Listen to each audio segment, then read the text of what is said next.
오늘의 주요 뉴스입니다. 내란 특검이 윤석열 전 대통령을 소환해 9시간 넘게 조사를 벌이고 있습니다. 윤 전 대통령 측은 조사 주체를 놓고 오후 조사를 거부했습니다.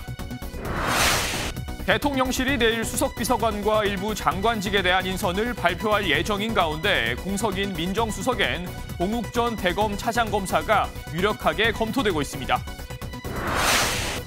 정부가 역대 가장 강력한 수준의 대출 규제 정책을 발표하면서 서울 마포와 성동 등 단기 과열 조짐이 나타났던 한강벨트 아파트들의 거래량이 당분간 감소할 것으로 보입니다. 서울과 경기, 인천 등 수도권 지하철 기본요금이 오늘부터 1,550원으로 150원이 올랐습니다. 경기 시내버스 요금 인상도 추진되고 있어 대중교통 요금 부담이 커질 전망입니다. 시청자 여러분 안녕하십니까? 내란 우두머리 혐의를 받고 있는 윤석열 전 대통령이 특검 조사에 출석했습니다. 내란 특검이 출범한 지 16일, 수사를 개시한 지 불과 열흘 만에 첫 대면 조사가 이뤄진 겁니다. 곧바로 특검 사무실이 마련된 서울 고등검찰청부터 가보겠습니다. 네, 이혁재 기자, 이 3특검 중 가장 빠른 속도를 내고 있는 내란 특검, 윤 전 대통령을 결국 포토라인에 세웠습니다. 네, 그렇습니다. 공개 출석 여부를 둘러싼 갈등 상황에서 한 발 물러선 건 윤석열 전 대통령 측이었습니다. 결국 포토라인의 모습을 드러낸 건데 입을 열지는 않았습니다. 지하 주차장으로 들어가지 않은 이유 있으실까요?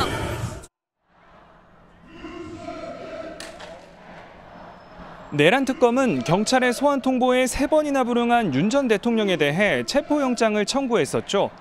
하지만 윤 전 대통령 측이 조사에 응하겠다는 뜻을 밝히면서 지난 25일 법원은 영장을 기각했습니다. 영장이 기각되고 사흘 만에 소환 조사가 이뤄진 셈입니다. 지난 1월 15일 공수처에 체포돼 조사를 한 차례 받고 두 번째 수사기관의 조사인데요. 구속이 취소되고 난 뒤로 106일 만의 조사입니다.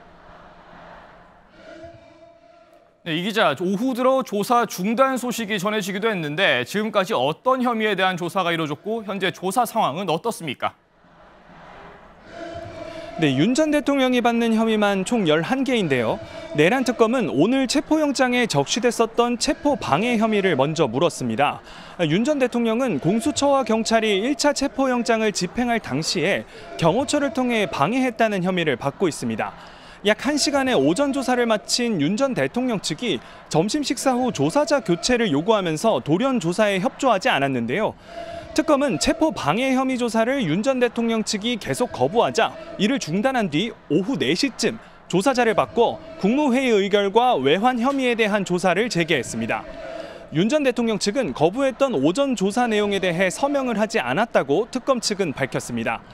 오후 7시부터 윤 전 대통령은 저녁 식사를 시작했고 야간 조사에 동의한 상황입니다. 특검 측은 늦어도 오늘 조사가 자정을 넘기진 않을 것이라 밝혔습니다. 지금까지 서울 고등검찰청에서 MBN 뉴스 이혁재입니다. 앞서 전해드린 오후의 조사 중단 상황은 조사 주체와 관련이 있습니다. 윤 전 대통령 측이 불법 체포에 관여한 혐의로 고발된 경찰에게 조사받을 수 없다며 거부한 겁니다.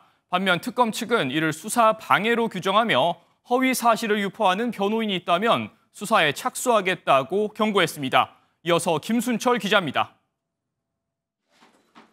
내란 특검팀의 오전 조사는 경찰청 소속인 박창환 총경이 맡았습니다. 박 총경은 지난 1월 3일 윤 전 대통령이 대통령 경호처에 지시해 공수처의 체포영장 집행을 막은 건 아닌지 캐물었습니다. 1시간 반 동안 진행된 조사에서는 질문과 답변이 정상적으로 오갔습니다. 하지만 윤 전 대통령 측은 돌연 경찰관이 아닌 검사로 질문자를 바꿔달라며 오후 조사를 거부했습니다. 박 총경이 윤 전 대통령을 불법 체포한 혐의로 고발된 만큼 가해자가 피해자를 조사하는 격이고 결국 이해충돌이라고 주장한 겁니다. 이에 대해 특검 측은 수사받는 사람이 수사하는 사람을 선택하는 경우가 있느냐며 격앙된 반응을 보였습니다. 그러면서 당시 체포영장 집행 주체는 공수처였고 박 총경은 윤 전 대통령 체포영장 집행에 관여하지 않았다고 반박했습니다. 또한 변호인단 가운데 허위 사실을 유포해 수사를 방해하면 수사에 착수하겠다며 변호사협회에 징계를 청구하는 방안도 검토하겠다고 밝혔습니다. 수사 초기부터 윤 전 대통령 측과 특검이 한치의 양보 없는 신경전을 벌인 가운데 실제 혐의 입증까지 적잖은 난관도 예상됩니다. MBN 뉴스 김순철입니다. 특검 조사에 대한 정치권 반응은 엇갈렸습니다. 여당은 진실규명의 출발점이라고 강조하면서 오후 들어 조사 거부 소식이 전해지자 구속만이 답이라고 압박 강도를 높였습니다. 반면 야당은 별다른 반응 없이 침묵했습니다. 최돈희 기자가 전합니다. 더불어민주당은 법꾸라지처럼 온갖 꼼수를 부리다 국민적 분노와 거센 여론에 떠밀려 마지못해 응한 출석이라고 평가했습니다. 그러면서 이번 출석은 진실규명의 출발점일 뿐이라고 강조했습니다. 특검 출석은 결코 면죄부가 될 수 없습니다. 진실을 은폐하고 책임을 회피한다면 국민적 분노는 더욱 거세지고 윤석열에 대한 심판은 피할 수 없을 것입니다. 오후 들어 조사실 입실 거부 소식이 전해지자 수사를 방해하기 위한 출석이었다며 구속만이 답이라고 날을 세웠습니다. 반면 국민의힘은 공식 논평을 내지 않았습니다. 김용태 비대위원장은 MBN에 법과 원칙에 따라 수사받아야 한다는 입장에는 변함이 없다고 전했지만 상당수 의원들은 특별히 할 말이 없다. 다음에 얘기하자며 즉답을 피했습니다. 윤 전 대통령과의 관계는 물론 탄핵에 대한 정리를 제대로 못한 상황에서 입장을 표명하는 것이 부적절하다는 판단 때문으로 보입니다. 내란 특검 수사 범위에 포함된 국회 비상계엄 해제 표결 방해 의혹도 당시 여당이었던 국민의힘으로선 부담입니다. 연일 국민의힘 비판을 이어가고 있는 홍준표 전 대구시장은 또 보수 진영 대통령의 특검 조사라며 부끄럽다는 입장을 내놨습니다. MBN 뉴스 최선입니다. 윤석열 전 대통령이 특검에 출석한 지 어느덧 10시간 가까이 지나고 있습니다. 법조팀 이시열 기자와 현재 조사 상황과 향후 전망까지 뉴스 추적해보겠습니다. 네, 이 기자. 예상과 달리 오전에는 순조롭게 조사가 진행이 되는 모습이었는데 오후 들어 마찰이 빚어졌습니다. 양측의 기싸움이 상당히 팽팽한 것 같아요. 네, 앞서 리포트에서도 보셨듯 내란 특검과 윤 전 대통령 측과의 실랑이가 있었습니다. 네. 윤 전 대통령 측이 고발된 경찰에게는 수사를 받을 수 없다고 말하자 특검은 오로지 수사 논리와 효율성에 따른 것임을 말씀드린다며 이를 반박했는데요. 이에 따라 윤 전 대통령이 조사실로 들어가지 않으며 조사가 중단될 위기에 놓이기도 했지만 오후 4시에 가까스로 조사가 재개됐습니다. 윤 전 대통령 측이 조사에 순순히 응하진 않는 모습인데 이러한 모습이 향후에 있을 수 있는 구속영장 청구에 대비한 포석이라고도 볼 수 있을까요? 네, 그렇게 해석될 여지가 충분하다고 할 수 있습니다. 네. 이번 조사를 바탕으로 특검은 빠른 시일 내에 구속영장을 청구할 것으로 보이는데요.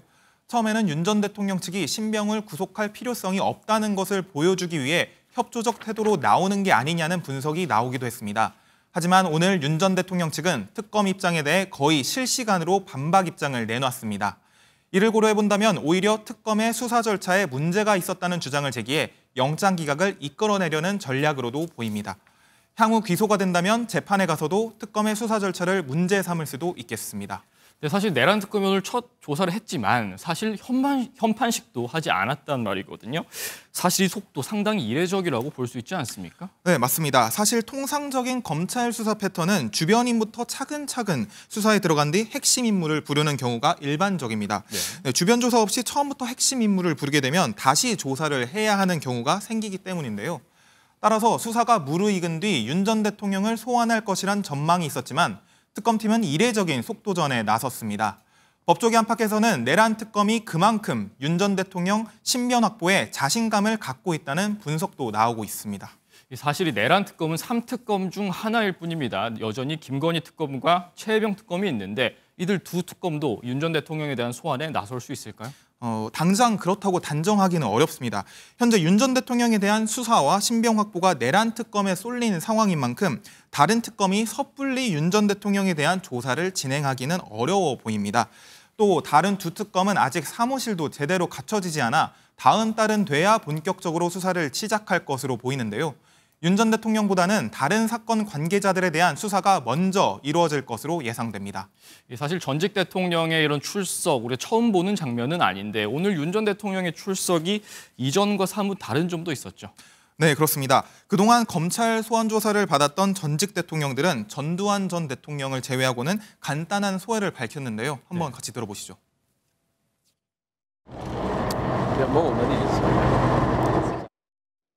국민 여러분께 송구스럽게 생각합니다. 참담한 심정으로 이 자리에 섰습니다.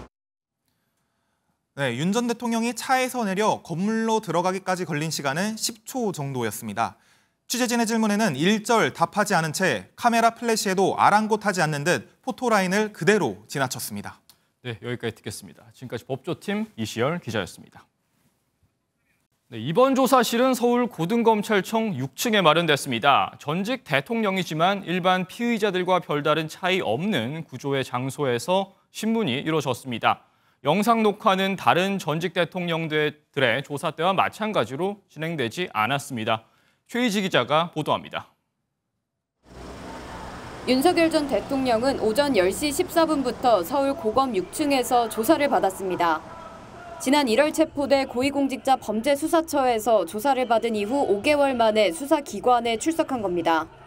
청사 1층 현관에서 윤 전 대통령과 변호인단을 맞이한 장영표 특검 수사지원단장은 조사실이 마련된 청사 6층으로 윤 전 대통령 측을 안내했습니다. 윤 전 대통령은 본격 조사에 앞서 박억수, 장우성 특검보와 10여 분간 티타임을 가졌고 일반 검사실과 유사한 구조의 조사실로 이동했습니다. 조사자인 박창환 총경과 최상진, 이정필 경감은 피의자 신분인 윤 전 대통령과 1시간가량 질문과 답변을 주고받았습니다. 조사실에 입회한 변호인 2명도 필요에 따라 윤 전 대통령을 변호했습니다. 조사실에는 영상 녹화를 대비한 기기가 준비돼 있었지만 윤 전 대통령 측이 동의하지 않아 사용되지 않았습니다. 전직 대통령 가운데 수사기관 조사 당시 영상 녹화가 진행된 사례는 지금까지 없습니다.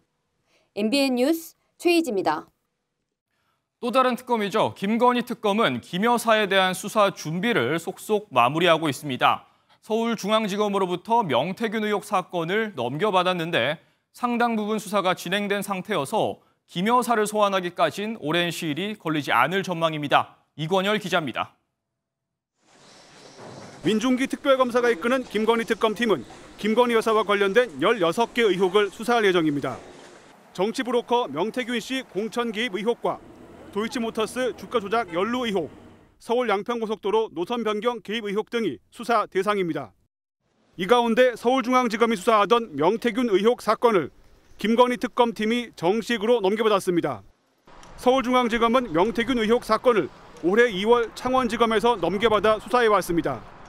윤석열 전 대통령 부부가 명 씨의 청탁으로 2022년 국회의원 보궐선거 공천 등에 개입했다는 의혹이 사건의 핵심인데 김 여사를 제외한 나머지 인물에 대한 수사는 어느 정도 마무리된 상황입니다. 서울중앙지검은 김 여사도 소환 조사할 계획이었지만 김 여사가 건강 문제 등을 이유로 불응했습니다. 이 부분은 여러 가지 수사의 진척 상황이라든가 내용 등 그런 것들을 다 종합적으로 고려한 다음에 우리 특별 검사 보고들과 함께 논의해서 정하도록 하겠습니다. 병원에 입원해 있던 김 여사가 어제 퇴원한 데다 김 여사 측도 정당한 소환 요청에는 성실히 응하겠다고 밝혔습니다. 특검팀이 계획한 대로 다음 달 2일 정식 수사를 시작하면 소환 조사도 곧 이뤄질 것으로 전망됩니다. MBN 뉴스 이권열입니다. 뉴스 이어갑니다. 대통령실이 내일 추가 인선을 발표합니다. 검찰 출신의 오광수 전 민정수석의 잦은 사태로 공석이 된 새 민정수석에 봉욱 전 대검찰청 차장검사가 후보로 검토되고 있다는 소식입니다. 표선우 기자입니다. 대통령실이 내일 수석급 인선을 발표할 예정입니다. 이번 주 11개 부처 장관과 헌법재판소장 후보자 등을 지명한 가운데 주말까지 속도를 내는 모습입니다.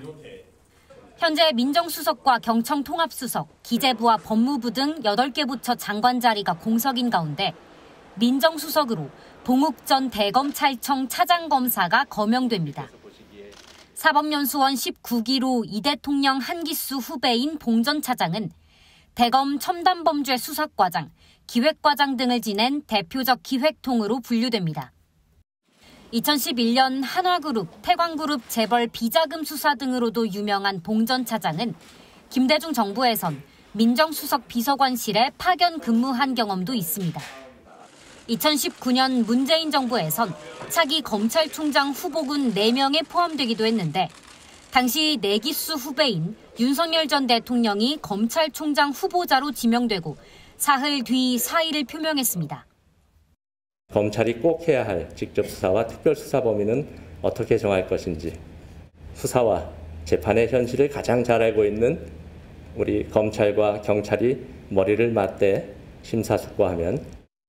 앞서 자진 사퇴한 오광수 전 민정수석과 동일한 검찰 출신이 다시 물망에 오르면서 검찰을 잘 아는 인사로 개혁을 단행하겠다는 대통령실의 기조가 반영됐다는 해석이 나옵니다. MBN 뉴스 표선우입니다. 김민석 국무총리 후보자에 대한 여야의 대치가 이어지고 있는 상황에서 민주당이 모레 월요일 본회의를 열고 인준 절차를 마무리할 계획입니다. 이에 국민의힘은 지명 철회를 강력하게 요구하고 있습니다. 이교욱 기자입니다. 김민석 국무총리 후보자에 대한 국회 인사청문 시한은 내일입니다. 내일까지 여야가 청문 보고서를 채택할지 협의할 수 있지만 민주당은 합의가 어려워졌다고 보고 단독으로 총리 인준 절차를 밟는 방안을 준비하고 있습니다. 민주당은 모레 본회의를 열고 국무총리 인준안을 상정해 줄 것을 우원식 국회의장에게 요청했습니다. 김민석 후보자는 국민들께서 이미 적격 판정을 내리셨다고 생각합니다. 민주당은 해야 할 일을 속도감 있게 해나갈 것입니다. 민주당은 또 추가 경정 예산안은 물론 상법 개정안 등 다른 쟁점 법안 처리도 다음 달 4일 6월 임시국회 내 최대한 마무리한다는 계획입니다. 국민의힘은 협치가 아니라 무법 통치라며 반발을 이어가고 있습니다. 특히 김민석 총리 후보자는 정치자금법, 공직자윤리법 위반 등 범죄 혐의가 있다며 지명 철회돼야 한다고 직격했습니다. 민주당 출신 우원식 의장이 국회를 중립적으로 운영해야 한다며 여당이 단독으로 본회의를 열게 놔둬서는 안 된다고도 강조했습니다. 월요일에 만약에 김민석 총리 임명 동의안도 그대로 통과시킨다면 의장은 그 자리에서 물러나는 것이 맞다라는 입장입니다. 하지만 필리버스터마저 무력화가 가능한 107석의 국민의힘은 여론전 외에는 민주당의 입법 드라이브를 막을 방법이 없다는 게 현실입니다. MBN 뉴스 이교욱입니다. 정부가 내놓은 역대 가장 강력한 부동산 대출 규제, 시장 반응은 어떤지 현장에 나가봤습니다. 최근 집값 상승을 이끌었던 이른바 한강벨트 아파트들에 대한 매수 문의가 당장 줄어든 것으로 확인됐는데요. 정혜린 기자가 취재했습니다. 서울에서 이른바 한강벨트로 불리는 마포구 한 아파트의 부동산 상가. 최근 주말마다 북적이던 이곳은 고강도 대출 규제 하루 만에 눈에 띄게 한산해졌습니다. 이곳은 서울 마포구의 한 아파트입니다. 지난 주말만 해도 이곳을 비롯한 주변 아파트는 한개 매물을 여러 사람이 볼 정도로 매수세가 강했습니다. 실제 지난주 마포구, 성동구 등의 아파트 가격은 1% 가까이 올라 역대 최대 상승률을 보이기도 했습니다. 고강도 규제가 나온 후 처음 맞는 주말, 다소 달라진 분위기가 감지됩니다. 매수 문의가 지난주에 비해서는 좀 줄었을까요? 네, 규제 발표 나고 나서 매수 문의는 좀 줄은 상태입니다. 고강도 대출 규제의 반사 효과를 얻을 것으로 꼽히는 서울 외곽 지역도 일단 지켜보자는 기류가 앞섭니다. 서울 집값이 조정이 있을 거라고 생각을 하는지 관망하는 분위기고요. 앞으로 한 일주일은 지켜봐야 될 것 같아요. 전문가들은 강남 3구를 비롯해 마포, 용산, 성동을 뜻하는 마용성, 그리고 외곽 지역까지 당분간은 관망세가 우세할 거라는 분석입니다. 이번 대책은 강남과 한강벨트를 대상으로 내놓았지만 워낙 고강도이어서 고가주택뿐만 아니라 외곽 지역까지도 거래가 줄면서 전반적으로 숨고르기 양상을 띌 것으로 예상합니다. 정부가 규제 지역 추가 지정 가능성도 열어둔 가운데 멈출 줄 모르고 치솟던 서울 집값의 향방에 관심이 집중됩니다. MBN 뉴스 정예린입니다. 이번 대출 규제의 큰 특징은 청년, 신혼부부, 신생아 특례대출 같은 정책 대출 한도를 모두 조였다는 겁니다. 종전엔 신생아 특례대출로 9억 원 이하의 집 구입이 가능했는데 이젠 불가능한 것으로 저희 MBN 분석 결과 드러났습니다. 이어서 이혁근 기자입니다. 2년 내 출산 가구가 저금리로 받을 수 있는 신생아 특례대출 안내문입니다. 어제 발표된 대출 규제로 9억 원 이하 집을 살 때 4억 원까지 빌려준다고 적혀 있습니다. 그런데 대출 조건인 자산 상한선은 4억 8,800만 원 그대로입니다. 9억 원짜리 집을 살 때 4억 원을 대출받으면 5억 원의 잔금이 필요한데 자산을 5억 원 갖고 있으면 아예 대출이 안 되는 구조입니다. 현금 4억 8,800만 원과 신생아 대출금 4억 원으로 자금을 조달한다 해도 최대 8억 8,800만 원짜리 집밖에 살 수 없습니다. 3,800만 원짜리 자동차와 현금 4억 5천만 원으로 자산 심사를 통과했다면 살 수 있는 집의 한도는 8억 5천만 원에 그칩니다. 여기에 중개보수와 취득세가 3,200만 원가량 추가로 들어가는 걸 감안하면 사실상 신생아 대출만으로 9억짜리 집을 사는 건 불가능합니다. 후속 조치로 자산 기준에 대한 상승 부분들을 다시 재조정해주는 부분들도 고려가 필요해 보입니다. 신생아 대출이 출시된 지 고작 1년 반 만에 정부가 주택 금액과 대출금 한도를 동시에 줄이면서 저출산 대책과 모순된다는 지적도 나옵니다. MBN 뉴스 이혁근입니다. 오늘 지하철 타려고 카드 찍었다가 놀라신 분들 계실 겁니다. 수도권 지하철 기본요금이 오늘부터 150원이 올라서 1,550원이 됐습니다. 하루에 150원이어도 한 달치면 꽤 되는 금액이니 평범한 서민들에겐 조금 부담스럽죠. 이렇게 지하철에 이어서 경기도 버스 요금 인상도 예고됐습니다. 황재현 기자입니다. 교통카드를 찍자 요금으로 1,550원이 표시됩니다. 오늘 첫 차부터 서울, 인천, 경기 지하철 기본 요금이 1,400원에서 150원, 10.7% 올랐습니다. 지하철 요금이 인상된 건 지난 2023년 10월 150원이 오른 이후 1년 8개월 만입니다. 서울교통공사 누적 적자가 18조 9천억 원에 달하는 등 만성적인 운영 적자로 인상이 불가피하다는 서울시의 설명에도 시민들은 부담스럽습니다. 6천 원 정도 인상이 됐다고 아주 최소적으로 잡아도 그렇게 되는데 일반적인 직장인 입장에서도 좀 부담되는 가격이라는 생각을 합니다. 경기도는 1,450원인 시내버스 요금을 올리는 안을 추진합니다. 지역버스 업체 누적 적자가 1,700억 원으로 늘어나자 6년 만에 요금 인상에 나섭니다. 교통 이런 것들은 거의 막 고정지출처럼 가게에서 빠져나가는 거기 때문에 체감 물가에 특히 영향이 크다 이렇게 볼 수가 있는 거죠.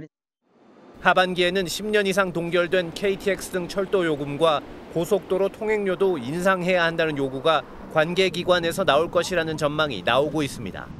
MBN 뉴스 황재현입니다. 네, 이렇게 지하철 요금이며 온갖 물가가 다 오르고 있는데 한 마트가요. 요즘에 한 마리에 2만 원이 넘는 치킨을 단돈 5천 원에 파는 이벤트를 열었습니다. 이걸 마냥 반길 수만도 없는 건 불경기가 부른 풍경이라는 겁니다. 15년 만에 열렸다는 치킨 5천 원 이벤트, 그 속사정을 신용수 기자가 취재했습니다.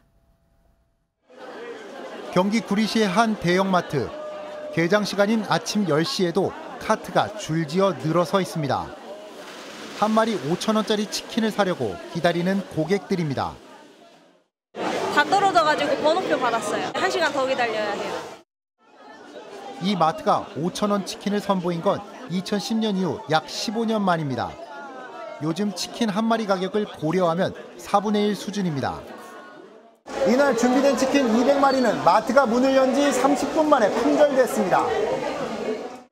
최근 마트 업계에서는 5천 원 치킨처럼 마진을 사실상 포기한 미끼 상품이 다시 주목받고 있습니다. 다른 마트도 이번 주 국산 삼겹살을 100g당 1,990원에 판매했고 또 다른 마트도 최근 한우와 한돈 40% 할인 행사를 진행한 바 있습니다. 고물가 시대에 지갑이 닫힌 데다 쿠팡 등 이커머스의 약진으로 줄어든 고객을 끌어모으기 위한 전략입니다. 실제로 대형마트 매출은 2023년을 제외하면 최근 5년간 꾸준히 줄어든 것으로 나타났습니다. 오프라인 매장으로 끌어들이기 위해서는 충분한 인센티브가 있어야 되잖아요. 이익을 남기기보다는 일단은 매장에 내점시키려고 하는 목적이 크다. 고객들의 마음을 열기 위해 마트들이 고육지책까지 꺼내들고 있습니다. MBN 뉴스 신용수입니다. 지난해 우리 사회에 큰 충격을 주었던 36주 만삭의 태아를 낙태한 사건과 관련해 수술을 진행했던 의사와 해당 병원장이 구속됐습니다. 영장이 한 차례 기각됐던 바 있는데 경찰이 재신청한 끝에 구속을 이끌어냈습니다. 노하린 기자입니다. 지난해 임신 36주 차의 한 여성 유튜버가 낙태 수술을 받았다고 주장한 영상이 올라와 경찰이 수사에 나섰습니다. 심장 뛰는 거 봐요. 정도는 나아야 된다. 못 지어요. 당시 낙태 수술을 주도한 80대 병원장 윤모 씨와 60대 집도의 신모 씨가 오늘 결국 구속됐습니다. 법원은 이들에게 증거인멸 염려가 있다고 보고 구속영장을 발부했습니다. 경찰이 살인 혐의와 관련해 보강 수사를 마친 뒤 지난 19일 사전 구속영장을 다시 신청한 건데 지난해 10월 한 차례 기각된 바 있습니다. 낙태 수술 지시하신 거 맞습니까? 살인 혐의 된다는 거 알고 지시하셨어요? 이들은 살아있는 태아를 살해한 혐의를 받고 있는데 심 씨는 수술실에 CCTV를 설치하지 않아 의료법 위반 혐의도 적용됐습니다. 경찰은 병원 관계자 진술과 의료감정 결과 등을 토대로 수술 당시 태아가 살아있었고 이후 방치돼 사망에 이른 것으로 보고 있습니다. 경찰은 구속된 피의자들에 대한 추가 조사와 함께 낙태알선 브로커 등 나머지 입건자들에 대한 혐의 입증에 주력할 방침입니다. MBN 뉴스 노하린입니다. 오늘 남부지방엔 올해 첫 폭염특보가 내려질 만큼 무더웠습니다. 요즘 매일이 한여름인가 싶은데 아직 6월이죠. 다음 주부터는 평년보다 더 더운 진짜 더위가 찾아온다고 하니까요. 건강 잘 챙기시기 바랍니다. 심우영 기자입니다. 횡단보도 신호를 기다리는 사람들이 그늘막 아래 모여 있습니다. 내리쬐는 햇살을 막으려 양산도 펼쳐봅니다. 손선풍기에 부채질을 하며 흐르는 땀을 훔칩니다. 따가운 햇볕을 벗어나려고 그늘을 찾아 걷지만 이내 숨이 턱 차오릅니다. 너무 덥고 햇살이 너무 뜨거워서 힘들어요. 차가운 음료와 아이스크림으로 더위를 식혀보지만 잠시뿐입니다. 서울에서 대구 내려왔는데 날씨가 진짜 대구 듣던 날씨처럼 너무 더워가지고 빨리 그늘로 대피해야 될 것 같은 느낌이 들어요. 지금. 대구의 중심인 동성로입니다. 푹푹 찌는 날씨에 가만히 있어도 땀이 줄줄 흐르는데요. 온도가 38도를 훌쩍 넘었습니다. 경남 밀양 36.9도, 경주 36.1도, 대구 34.5도 등 영남 지역의 체감 온도가 35도를 넘으면서 폭염경보가 내려졌습니다. 기상청은 올 7월 기온이 평년보다 더 높을 것으로 내다봤습니다. 서울을 기준으로 보면 계속 올라가서 7일, 8일 정도에는 31도 정도 예상되고 있어요. 전국 대부분 지역에서도 평년보다는 높은 수준의 기온이 예상되고 있습니다. 기상청은 당분간 체감온도가 35도 안팎으로 오르고 특보 발효 지역도 확대될 것으로 전망했습니다. MBN 뉴스 심우영입니다. 트럼프 미국 대통령의 관세 시계가 다시 빨라지고 있습니다. 관세 협상이 지지부진한 일부 무역국에 대해 열흘 안에 관세율을 통보하겠다고 밝힌 겁니다. 나머지 국가에 대해선 추가 협상을 이어갈 전망이지만 우리나라가 어디에 속할지는 불투명한 상황입니다. 워싱턴에서 강영구 특파원이 보도합니다. 트럼프 대통령이 무역 협상이 지지부진한 국가에 대해서는 앞으로 열흘 안에 관세율을 일방적으로 통보하겠다고 밝혔습니다. At a certain point over the next week and a half or so, or maybe before, we're going to send out a letter. We talked to many of the countries, and we're just going to tell them what they have to pay to do business in the United States. 막판 협상력을 끌어올리기 위한 압박 전술인 가운데 가장 먼저 캐나다가 지목당했습니다. 미국 빅테크 기업에 부과하는 디지털세를 문제 삼아 협상을 즉각 종료하고 일주일 내 관세를 통보하겠다고 밝혔습니다. 우리나라도 안심하기 어려운 상황입니다. 정부 고위 관계자는 정치적인 환경 때문에 협상 진도가 많이 나가지 못했다며 상호 관세 유예 연장 여부가 불투명하다고 전했습니다. 이 때문에 인공지능과 반도체, 조선 등 6대 전략산업 협력 방안을 미국 측에 제시하며 한국의 협상 의지를 전달했습니다. 향후 한미 간의 전략적인 협력의 틀을 새로 구축할 제조업 르네상스 파트너십의 기회이기도 하다는 점을 적극 강조했습니다. 트럼프 행정부는 열흘 내 관세를 통보하는 국가와 오는 9월 1일까지 추가 협상을 이어가는 국가로 나누는 투트랙 전략을 이어갈 전망입니다. 트럼프 시대 달라지는 질서는 우리나라의 위기와 기회를 동시에 안겨주고 있습니다. 워싱턴에서 MBN 뉴스 강영구입니다. 미 헌법은 미국에서 태어나는 누구든 시민권을 받을 수 있는 출생 시민권을 규정하고 있습니다. 그런데 트럼프 대통령이 이를 제한하는 행정명령을 내렸고 일부 주가 반발했는데 연방 대법원이 트럼프 대통령의 손을 들어줬습니다. 이 내용은 김문영 기자가 전합니다. 미국에서 태어나면 누구든지 시민권을 받는 출생 시민권. 미국 헌법에서 규정하고 있지만 트럼프 대통령은 취임하자마자 이를 제한하는 행정명령에 서명했습니다. 부모 중 적어도 한 명이 시민권자 또는 영주권자가 아닌 아이에게는 시민권이 부여되지 않도록 한 겁니다. 이에 소송전이 이어졌는데 연방대법원이 행정명령을 전국적으로 막았던 하급법원의 명령 범위를 재검토하라는 지시를 내렸습니다. 이에 따라 소송을 제기해 가처분 결정을 받아낸 일부 주를 제외한 28개 주에서는 출생 시민권을 제한하는 행정명령이 30일 뒤부터 시행됩니다. 이번 대법원 판결은 하급심 법원이 행정명령의 전국적인 효력을 쉽게 중단시킬 수 없도록 한 조치로 대통령과 사법부 간의 권력 균형에 중대한 영향을 미칠 수 있다는 평가가 나옵니다. 트럼프 대통령은 엄청난 승리라며 환영의 뜻을 밝혔습니다. A monumental victory for the Constitution, the separation of powers, and the rule of law in striking down the excessive use of nationwide injunctions. 연방대법원이 출생시민권 제한 조치의 위헌 여부에 대해서는 판단을 유보하면서 소송이 계속될 예정으로 여전히 변수는 남아 있습니다.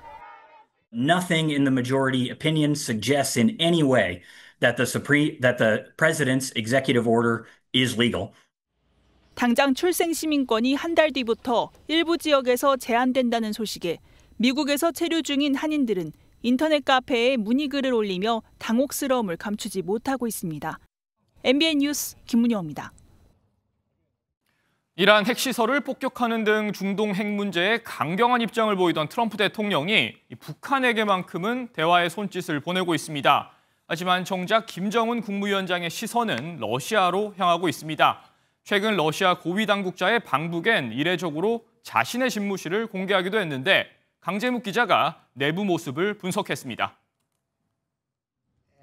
트럼프 미 대통령은 북한과의 대화 재개 가능성을 시사했습니다. I've had a good relationship with Kim Jong-un, and I've gotten along with him really great. So we'll see what happens. 이란 문제를 해결한 데 이어 트럼프 대통령의 관심이 북한으로 향하고 있다는 분석입니다. 하지만 북한은 미국에는 별다른 반응을 보이지 않는 대신 러시아와의 밀착을 과시하고 있습니다.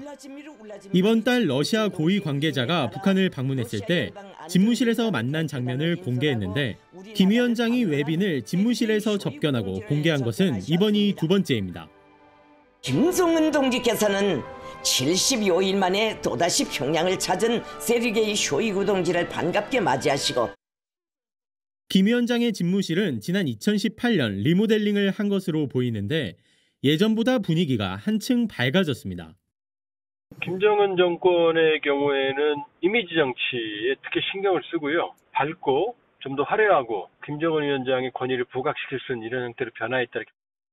또 선대 대형 사진과 당기를 배치하고 측면에는 당 문원들을 색색으로 배치하며 당의 역사와 선대의 직무 전통을 의도적으로 드러나게 배치했다는 분석이 나옵니다.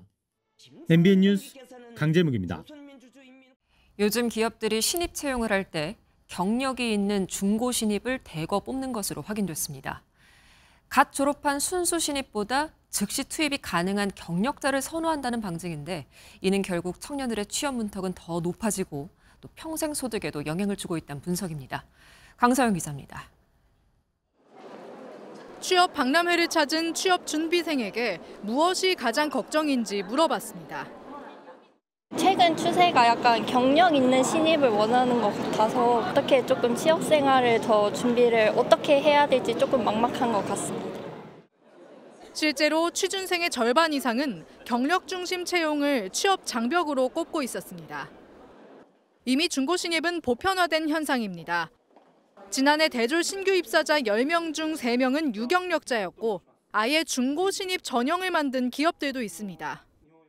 지원자들의 VUC들이 많이 있었던 거고 그거를 반영해서 만든 제도라고 취업 시장이 어떤 니즈가 있어서 생기는 거겠죠.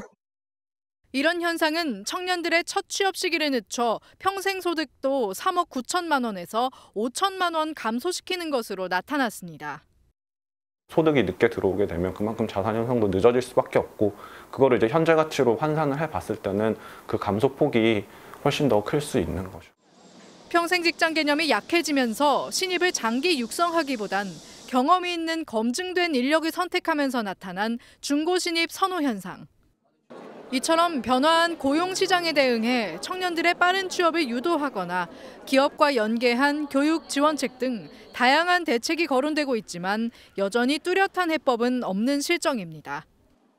MBN 뉴스 강서영입니다. K콘텐츠의 대기록을 세운 드라마 오징어 게임의 마지막인 시즌3가 어제 공개됐습니다. 오늘 밤 서울시청 광장에선 드라마의 피날레를 자축하는 대규모 퍼레이드가 열렸는데요. 그 현장을 영상에 담아봤습니다. 이규현 기자입니다. 잠시 후 게임을 시작하겠습니다. 들어오세요. 넷플릭스 역대 최고 흥행 기록을 세운 드라마 오징어 게임이 어제 마지막 시리즈인 시즌3를 공개하며 4년간의 여정에 마침표를 찍었습니다. 대단원의 막을 내리는 이번 시즌에는 잔혹한 게임을 멈추려는 기운과 게임을 진두지휘하는 프론트맨의 마지막 승부를 다뤘습니다. 인간에 대한 믿음에 관한 이들의 세계관과 인간관에 대한 그 어떤 대결, 그것이 시즌3에서 두 간의 승부가 이제 어떤 식으로 마무리될지. 6개월 만에 돌아온 마지막 시리즈에 대한 외신의 반응은 엇갈렸습니다. 시리즈 본연의 잔혹한 매력을 발휘했다는 호평과 1차원적이고 예측 가능하다는 혹평이 맞섰습니다. 평가는 엇갈렸지만 팬들의 반응은 뜨거웠습니다. 오늘 이곳 서울 광화문 일대에는 시즌3 공개를 자축하는 대규모 행사가 열렸는데요. 시리즈에 열광하는 팬들로 인산인해를 이뤘습니다. 어려움. 시즌1 때부터 팬이었는데 오늘 시즌3 맞이해서 피날레 이벤트 있다길래 커스튬까지 맞춰가지고 오게 되었습니다.